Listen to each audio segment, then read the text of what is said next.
시장과 미국 주식 종목에 대한 정확한 판단을 한 걸음 더 다가보는 마켓맨, 저는 신한투자증권 최진석입니다. 오늘도 다양한 헤드라인과 함께 시장에 대한 이야기 한번 풀어가 보도록 하겠습니다. 먼저 지난주를 좀 관통할 수 있는 시장과 관련한 헤드라인부터 한번 확인해 보도록 하겠습니다. 월러 연준 이사가 금리 인상 2번 더 할 수가 있다라고 얘기한 부분, 시장에 좀 중요한 이슈였죠. 이 부분 살펴보도록 하겠습니다. 앞서서 살펴보셨지만은 지난주에 미국 증시가 좀 호조세로 마감을 했습니다. 다우지수가 2.3% 정도 상승을 하면서 3월 이후에 가장 큰 폭의 이 주간 상승폭을 기록을 했고요. 그리고 이제 인플레이션이 본격적으로 좀 하강하고 있다는 소식이 들렸기 때문에 성장주 위주의 나스닥도 3.3% 정도 주간 기준으로 상승을 했습니다. 하지만은 좀 아쉽다라는 좀 느낌을 받으셨을 수도 있을 것 같습니다. 왜냐면요, 지난주 금요일장에서 막판에 좀 김을 새는 그런 시장의 움직임이 나왔기 때문인데, 바로 그 원인이 앞서서 좀 말씀을 드렸듯이 크리스토퍼 월러 연준 이사의 발언이었습니다. 바로 올해 2차례 금리 인상이 추가적으로 있을 것이다라고 예상을 좀 하는 그런 발언을 전했는데요. 그러면서 6월 달에 CPI 지표 그리고 PPI 지표의 하강과 관련을 해서도 하나의 데이터가 추세를 만들지는 못한다라고 월러 이사가 얘기를 했습니다. 그리고 7월과 또 9월에 FOMC 미팅이 좀 예상이 되고 있죠. 예정이 돼 있죠. 근데 9월 달 미팅에도, 그리고 이번 미팅에도 라이브 미팅이다. 그러니까 7월에 이어서 9월에도 또 한 번 금리를 인상할 만한 논의를 할 수가 있다라고 또 얘기를 전했습니다. 7월 달과 9월 달 이 FOMC 사이에 CPI 발표가 2번 정도 더 예정이 돼 있는데요. 이거를 또 강조한 그런 발언이다라고 좀 해석을 할 수가 있을 것 같은데, 월러 이사 발언이 전해진 이후에 실제로 선물시장 기준으로 봤을 때 11월까지 금리가 50 포인트 상승할 것이라는 전망치가 기존의 20%에서 30%로 오르기도 했습니다. 네, 이번 헤드라인과 관련해서 어떤 부분을 저희가 좀 더 살펴봐야 하는지 물음을 한번 던져보도록 하겠습니다. 끝 아니었나? 금리 인상 사이클을 어떻게 저희가 지금 현재 시점에서 바라봐야 될까에 대해서 좀 더 말씀을 드리도록 하겠습니다. 지난주 금요일에 금융시장의 움직임을 좀 보면요, 미국의 국채금리가 오장 들어서 좀 상승하는 모습이 나왔습니다. 그러면서 이 부분이 증시가 상승폭을 좀 축소한 원인으로 작용을 했다라고 보여지고요. 이런 시장의 움직임을 좀 저희가 봤을 때는 추가 긴축 공포에 대해서 시장이 반응했다라고 정리를 하는 것도 좀 무리가 없어 보입니다. 그러면은 이쯤에서 좀 팩트 체크를 할 필요가 있을 것 같아요. 6월 점도표에서 사실은 연준이 이미 연내 2차례 정도는 금리 인상을 얘기를 했습니다. 그런데 우리가 왜 이렇게 좀 다시 한번 긴축 공포에 떨었나를 생각을 해보면은 결국은 6월달 CPI와 PPI 지표가 좀 잘 나오면서 7월이 이제는 금리 인상의 끝일 것이다라는 시장의 기대가 다시 한번 올랐기 때문이다라고 좀 해석을 해볼 수가 있을 것 같고요. 향후 주안점은 2가지 정도로 제가 한번 꼽아보도록 하겠습니다. 첫 번째로는 이렇듯이 섣부른 긴축 종료에 대한 기대감은 좀 거두는 것이 맞겠다라고 좀 말씀을 드릴 수가 있을 것 같습니다. 왜냐면은 이런 부분도 좀 생각을 해봐야 될 것 같아요. 전례 없이 지난 40년 정도를 봤을 때도 전례 없이 금리 인상이 빠르게 이루어졌다라고 얘기가 좀 많이 나오고 있는데, 그렇기 때문에 과거의 모델을 적용을 해서 금리 인상 효과가 실물 경제에 영향을 미치는 그런 사이클을 예상을 하는 것이 좀 무리가 있습니다. 그러다 보니까 연준 입장에서도 좀 금리를 올린 이후에 좀 더 지켜볼 필요가 있을 것 같고, 그렇기 때문에 퍼즈 이후에 추가적으로 금리를 인상할 가능성을 저희가 충분히 좀 생각을 해봐야 될 것 같습니다. 두 번째는 당연한 얘기가 되겠지만은 7월달 FOMC를 저희가 좀 주목을 해봐야 될 것 같은데요. 일단은 25bp의 금리 인상은 좀 기정사실화되고 있는 그런 시장의 분위기죠. 여기서 뭐가 더 중요할 것이냐. 월스트저널에서도 좀 기사가 났습니다. 이번에 금리 결정이 중요한 것이 아니라 이미 이번에 FOMC에서 연준 위원들이 가을 정도의 추가 인상에 대한 논의를 시작할 것이다라고 얘기를 하고 있거든요. 이런 부분을 좀 살펴봤을 때 파월 의장의 코멘트라든지 이런 부분을 좀 잘 살펴봐야 될 것 같고, 참고적으로 주요 기관의 전망을 좀 엇갈리고 있는 그런 상황인데요. 크레디 아그리콜 같은 기관에서는 7월이 마지막 금리 인상이 될 것이다라고 얘기하고 있는 반면에 시티그룹은 9월까지 2번의 이 연속적인 금리 인상이 있을 것이다라고 예상하고 있기 때문에 이렇게 또 시장 그리고 기관 간의 의견이 갈릴 만큼 아직까지도 좀 긴축에 대해서는 또 경계 고삐를 피할 때는 아니다라고 정리를 드리도록 하겠습니다. 네, 다음 헤드라인 한번 확인해 보도록 하겠습니다. 원래는 호재인데 떨고 있는 어닝 시즌이라는 주제로 제가 한번 잡아봤는데요. 이번 대형은행들의 실적 발표를 시작으로 2분기 어닝 시즌이 이제 시작이 됐습니다. 근데 통상적으로 봤을 때는요, 어닝 시즌이 미국 증시에 우호적인 시기로 작용을 해왔습니다. 데이터를 한번 살펴봤더니요, 지난 20년간 S&P 500 지수가 어닝 시즌 4주간의 상승률 중간값을 한 2% 정도로 기록을 하고 있었습니다. 근데 지금 보면은 평균적으로 봤을 때는 1.7%이기 때문에 여기에 비해서 어닝 시즌의 미국 증시 퍼포먼스가 좋았다라고 보여지고요. 근데 올해는 다를 것이다라고 지금 예상을 하고 있는 그런 목소리가 많이 높아지고 있다라는 그런 기사 내용이었습니다.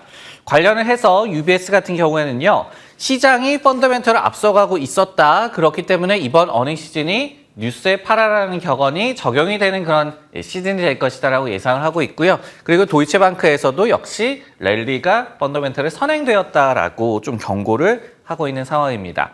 참고로 좀 수치를 보면요, S&P 500 기업들의 2분기 EPS 같은 경우에는 전년 대비해서 7.1% 정도 역성장할 것으로 예상이 되고 있습니다. 그렇게 된다면은 코로나19 팬데믹 이후에 최악의 그런 실적 성적표를 저희가 받아볼 것 같고요.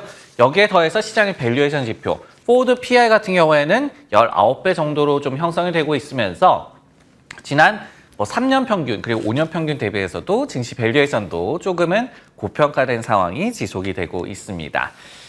네, 이번 헤드라인과 관련해서 어떤 부분을 좀 더 살펴봐야 될까요? 2분기 어닝 시즌 이 관전 포인트는 어디서 좀 찾아볼 수 있을까 말씀을 드리도록 하겠습니다. 부정적 측면부터 좀 말씀을 드려야 될 것 같아요. 주가가 이미 많이 올랐다. 그렇기 때문에 엄격한 잣대가 이번 어닝 시즌에 좀 적용이 될 수가 있겠다라고 좀 말씀을 드릴 수밖에 없을 것 같은데요. 실제로 저희가 연초 이후부터 계속해서 좀 랠리를 봤던 커뮤니케이션 서비스 업종의 2분기 EPS 같은 경우에는 12.4% 성장으로 기대가 되면서 역시 이 주가가 오른 만큼 좋은 실적으로 보답을 할 것으로 좀 예상이 되고 있습니다. 하지만은 IT 업종 같은 경우에는 EPS가 3.6% 마이너스 성장을 기록할 것으로 예상이 되고 있기 때문에 이런 부분들이 결국은 펀더멘털과의 괴리로 시장이 좀 실적을 여길 가능성을 저희가 좀 염두를 해봐야 될 것 같고요. 실제로 그리고 또 까칠한 반응을 시장이 좀 실적에 대해서 보일 것이다라는 그런 조짐도 보이고 있습니다. 물론 지금 2분기 실적 발표한 기업들이 그러지 많지는 않지만요. 지금까지 2분기 실적 서프라이즈를 기록한 기업들의 그 발표 전후 2일간의 주가 퍼포먼스를 좀 집계를 해봤더니요. 평균 0.2% 상승에 그치고 있습니다. 근데 이게 5년 평균치는 1% 상승이거든요. 즉 실적이 서프라이즈로 나온다라고 하더라도 좀 박한 평가를 내리고 있다라고 저희가 보여지고 반면에 미스 시에는 무려 5.2% 정도의 낙폭이 나타나면서 5년 평균 2.2% 하락보다도 굉장히 또 부정적인 반응을 내놓고 있습니다. 그렇다면 이번에는 또 긍정적인 측면을 한번 생각을 해봐야 되겠죠. 이번에도 역성장이 예상이 된다라고 말씀을 드렸습니다. 그렇게 된다면은 3분기 연속으로 S&P 500 기업들이 실적 역성장하는 그런 기록이 되는데요. 이미 실적에 대해서는 좀 침체에 빠졌다라고도 좀 말씀을 드릴 수가 있을 것 같습니다. 그런데 지금 예상치를 보면요. 3분기 EPS 같은 경우에는 성장으로 전환할 것으로 기대가 되고 있어요. 그러다 보니까 시장에서는 이번만 넘어가면 될 것이다. 보릿고개를 한 번만 좀 넘어보자. 이런 오히려 좀 긍정적인 또 분위기가 감지가 될 수 있는 가능성을 저희가 생각을 해봐야 될 것 같고요.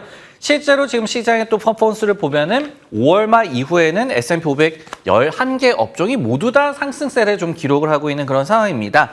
산업재라든지 소재, 또 에너지 업종 같은 연초에는 좀 부진했던 그런 업종들이 많이 좀 올라오고 있는데 그런 상황에서 어닝 시즌이 좀 실적으로 좀 뒷받침을 해주면서 온기가 시장 전체로 확산되는 계기가 된다면 이런 또 긍정적인 가작을 좀 해볼 수가 있을 것 같고요.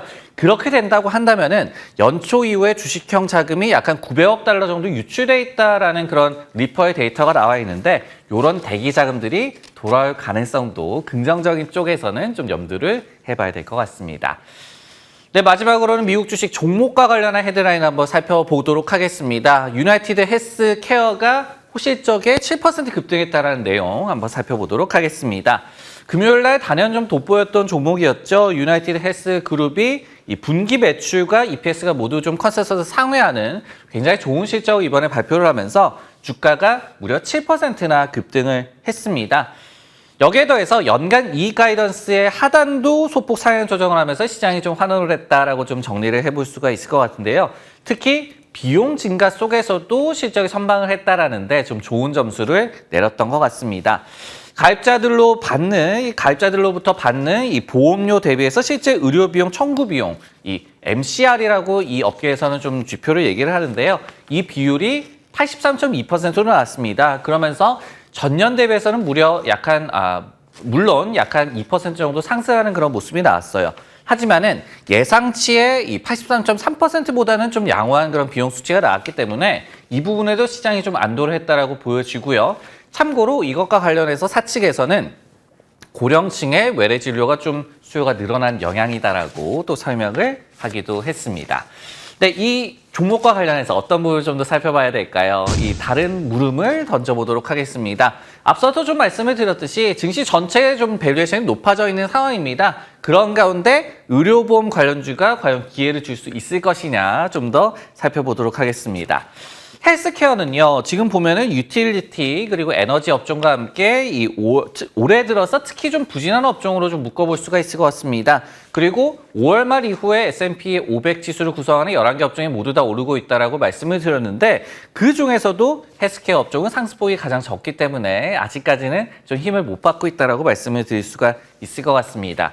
침체에 대한 우려도 있을 것 같고요. 그리고 규제 이슈, 그리고 또 이 시장의 빅테크 선호 현상, 이런 것들이 헬스케어 부진의 원인으로 좀 지목이 되고 있고요. 이런 가운데 유나이티드 헬스 그룹이 기회가 될까? 한마디로 좀 말씀을 드린다면은 그렇게 기대감이 큰 것 같지는 않다라고 좀 정리를 해드릴 수가 있을 것 같습니다. 왜냐면요, 물론 이번에 주가가 7% 정도 급등을 하기는 했지만은 안도의 성격이 좀 컸다라고 좀 말씀을 드릴 수가 있을 것 같아요. 왜냐면은 최근 이 2년간 꾸준하게 이 회사는 EPS 측면에서 서프라이즈를 기록을 해왔던 그런 기업이었습니다. 근데 이번에는 왜 이렇게 좀 공포감이 있었냐? 미스에 대한 우려감이 있었기 때문이었죠. 그 이유는 경영진에서 비용 증가 리스크를 미리 좀 경고했기 때문이다. 그렇기 때문에 생각보다는 나쁘지 않았다라고 시장에서 좀 반응을 내놓는 것 정도로 좀 해석을 하는 것이 정확할 것 같습니다. 관련해서 이 주요 기관들도 비슷한 내용을 얘기를 하고 있는데요. 제프리스에서는 시장이 83.2% 대비해서 더 높은 MCR 수치를 좀 예상을 했었다라고 얘기를 하고 있고, 레이몬드 제임스도 물론 이제 돌파구를 찾기는 하겠지만은 순탄하지는 않을 것이다라고 또 분석을 제시를 하기도 했습니다. 실제로 실적 발표 전에도 뭐 에스파고라든지 미주호증권이라든지 그리고 JP모건 같은 주요 기관에서도 이 기업에 대해서 일제히 목표 주가를 하향 조정한 바가 있었어요. 그렇기 때문에 이번 실적 발표 이후에 이런 실적 발표 이후에 투자 의견이 변하는지부터 좀 확인하는 것이 중요하겠다라고 말씀을 드릴 수가 있을 것 같습니다. 그리고 이제 마지막으로 골드만삭스에서 투자자들 대상으로 좀 조사를 했더니요, 46% 정도만 이 헬스케어가 하반기에 아웃퍼폼할 것이다라고 얘기를 했습니다. 즉 전반기에 부진했음에도 불구하고 후반기에 좀 반전을 이룰 것이라는 얘기하는 응답이 절반이 미치지 못했다라고 얘기를 할 수가 있을 것 같고, 여기에 대해서 또 이 세부 업종으로 봤을 때도 매드테크, 뭐 의료기기라든지 이런 업종 정도만 좀 유망하게 보고 있는 것으로 또 투자자 사이에서 좀 서웨이 결과가 나와서 이런 부분까지 좀 감안을 하시면서 관련 종목에 대응을 하시면 좋을 것 같습니다. 네, 마켓맨 오늘 준비한 내용은 여기까지고요. 저는 다음 시간에 다시 돌아오겠습니다.